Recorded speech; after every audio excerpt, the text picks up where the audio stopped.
വസു, ദേ തോറ്റ് തുന്നമാടി വന്നിരിക്കുന്നു നിന്റെ മോൻ. അവനെന്തെങ്കിലും തിന്നാൻ കൊടുക്ക്. എന്തെങ്കിലും പോരാ, സ്വപ്പ കനമായിട്ട് തന്നെ വേണം. വരിക വരിക.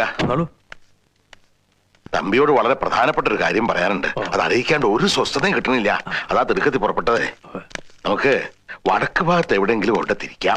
The greatest of all time, Thalapathy Vijay. പടം എങ്ങനെയുണ്ടെന്ന് പറയുന്നതിന് മുന്നേ കോട്ടെ, ഇന്ന് നമുക്ക് ഇവിടെ തന്നെ കൂടാ.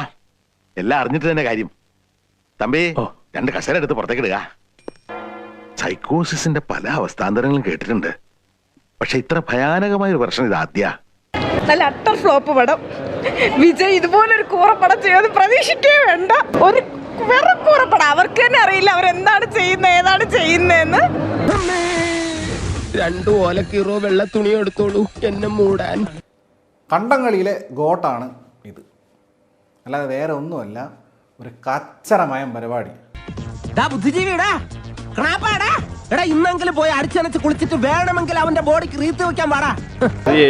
രാവിലെ വെറുതെ എണീറ്റ് വന്ന് എനിക്കറിയത്തില്ല, എല്ലാം പോയി, VFX പോയി, എല്ലാം പോയി. BGM കൊള്ളൂല, ഒന്നും കൊള്ളൂല.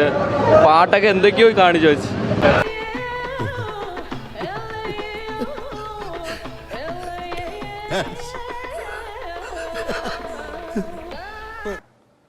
ഇതുപോലുള്ള കോമാളി വേഷങ്ങൾ തെരഞ്ഞെടുത്ത് ചെയ്യുക എന്നുള്ളത് വിജയ് അണ്ണയ്ക്കൊരു ഹോബിയാണ് തോന്നുന്നു.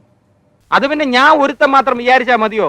കൂടെയുള്ള കോന്തന്മാരും കൂടെ വിചാരിക്കണ്ടേ? വിജയുടെ വിഗ് എന്ന് പറഞ്ഞു കഴിഞ്ഞാൽ ഈ ഷോക്കടിച്ച് ചത്ത കാക്കയുടെ മുകളിൽ മുട്ടയുടെ വെള്ള തേക്കുക, എന്നിട്ട് ഉണക്കിയെടുത്ത് എങ്ങനെയുണ്ട് അതുപോലത്തെ വിഗും വെച്ചിട്ട്. അയ്യോ,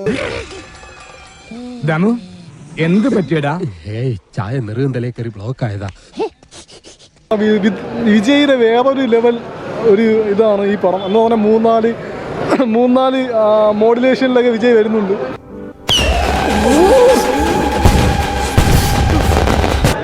ഒന്നും പറയില്ല, അങ്ങേര് പൊളിറ്റിക്സ് പോണേനാട്ടോ നല്ലത്. സിനിമ ഇനി അഭിനയിക്കൊന്നും വേണ്ട. ഇജാതി ദുരന്തം തൂക്കിയെടുത്ത് വണ്ടിയിലോട്ട് ഇടോ. ഇനിയും തല്ലാൻ കൊണ്ടുപോകുന്നെങ്കിൽ ഒറ്റ അടിക്കാൻ തീർത്തേക്കണം. ഇല്ലെങ്കിൽ എല്ലാരും കൂടെ എടുത്തിട്ട് ഇടിച്ച് എനിക്ക് ഇങ്ങനെയാണെന്ന് നിറയിക്കാൻ വയ്യ. ഇന്നിനി വയ്യ, നാളെ വന്നും ബാക്കി വാങ്ങിച്ചോളാം.